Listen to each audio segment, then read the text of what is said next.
இன்னைக்கு ஆண்டவர் சமூகத்திலே சந்நிதியிலே வந்து ఈ రోజు దేవుని సన్నిధానంలోకి நீ వచ్చి பாவத்தை அறிக்கை செய்து నీ పాపములను என் ఒప్పుకొని தகப்பனார் வீட்டுக்கு நான் வந்திருக்கிறேன், ఓ నా తండ్రి ఇంటికి నేను என் వస్తాను, தகப்பனார் வீட்டுக்கு வந்திருக்கிறேன், నా తండ్రి ఇంటికి నేను వచ్చాను, என்னை மகனாக ஏற்றுக்கொள்ளு, నీ కుమారునిగా నన్ను చేర్చుకో, மகனாக ஏற்றுக்கொள்ளு, నీ కుమార్తెగా నన్ను చేర్చుకో. உன்னை அறிக்கை செய்து ஒப்பு கொடுக்கிற வேளையிலே నువ్వు దాని పాపములు ఒప్పుకొని தேவன் வஸ்திரத்தினாலே உன்னை அலங்கரிக்கிறவராக இருக்கிறார். పరిశుద్ధ கரங்களை தட்டு. వస్త్రములతో నిన్ను అలంకరిస్తాడు. ஹல்லேலூயா, హల్లెలూయా, ஹல்லேலూயா. హల్లెలూయా. இன்னைக்கு அந்த வஸ்திரம் உனக்கு அழுக்கா இருக்கலாம், ఒకవేళ నీ వస్త్రము ఒకవేళ உன்னை தகுதி இல்லாமல் பார்க்கலாம். ఒకవేళ నీ వస్త్రము డస్ట్ గా ఐక్గా ఉండొచ్చు. அந்த மனிதனுடைய வாழ்க்கை எப்படி இருந்ததா?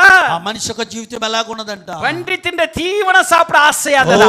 పందులు తినే పొట్టు அவனுடைய వస్త్రం எப்படி இருக்கும்? అప్పుడు వాడి వస్త్రాలు ఎలాగుంటాయి? அதே போல நீ வெக்கத்தோட வேதனையோட வெறுத்து உன்னை